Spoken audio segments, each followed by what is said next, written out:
सत श्री अकाल, नमस्कार हमारे सभी किसान भाइयों को। मैं शमशेर सिंह विरक आप सभी का स्वागत करता हूं फार्मिंग ज्ञान चैनल में।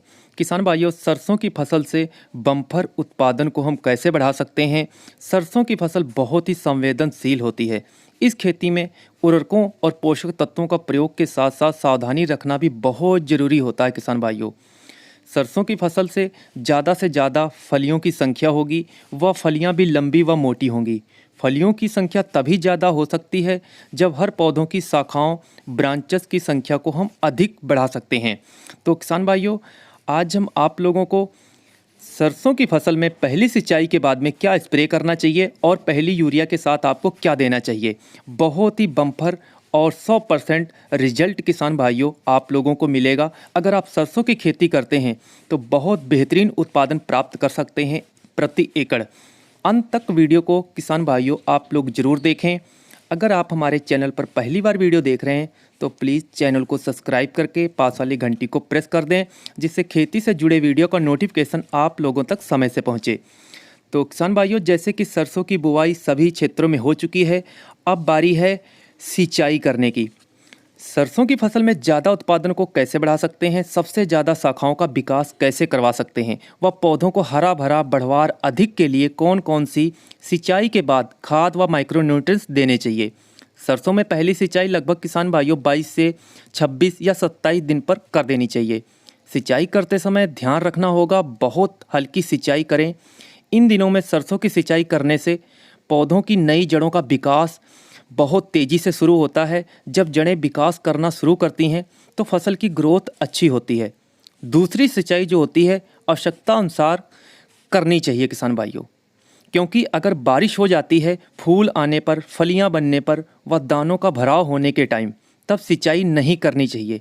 फसल में अगर बारिश नहीं होती है तब आपको उस अवस्था में हल्की सिंचाई करनी चाहिए। दूसरी, यूरिया पहली सिंचाई के उपरांत लगभग 45 किलो आप लोगों को प्रति एकड़ प्रयोग करनी चाहिए।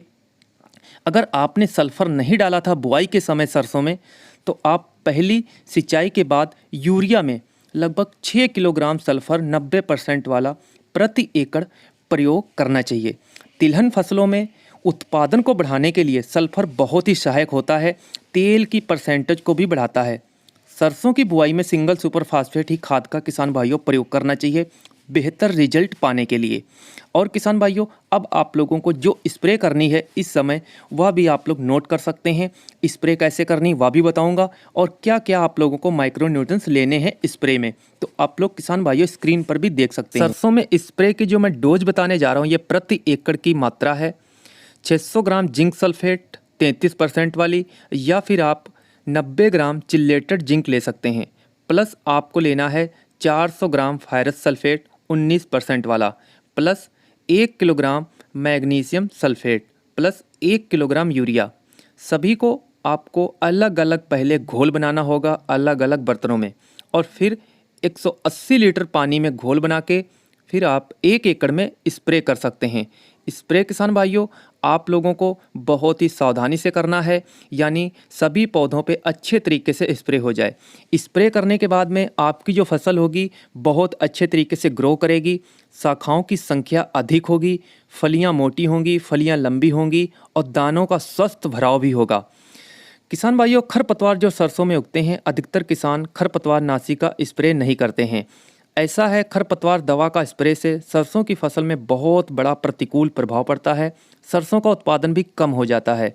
इसीलिए खेत की तैयारी सही से करनी चाहिए, फसल चक्र अपनाना चाहिए, जैसे कि जो है खरपतवारों का जमाव सरसों की फसल में ना हो पाए। जिससे किसान भाइयों फसल में जब हम खरपतवार का प्रयोग करते हैं किसी खरपतवार नाशी का, तो उससे स्प्रे से हमारी जो फसल है वो काफ़ी कमज़ोर पड़ जाती है। तो किसान भाइयों, जो हमारे किसान भाई पेंडिमेथिलिन का प्रयोग करते हैं या स्टाम्प दवा का स्प्रे करते हैं, इसका भी आप लोगों को स्प्रे नहीं करना चाहिए। ये गलती आप लोगों को सरसों की फसल में बिल्कुल नहीं करनी चाहिए। जो मैंने आप लोगों को किसान भाइयों जानकारी बताई है, अच्छी लगी होगी तो लाइक और शेयर ज़रूर कीजिएगा किसान हित में। प्लीज़ चैनल को भी सब्सक्राइब कर लीजिएगा। इसी तरीके से इन्फॉर्मेशन भरे आप लोगों को वीडियो इसी चैनल पर मिलते रहेंगे। जय हिंद, धन्यवाद, जय भारत।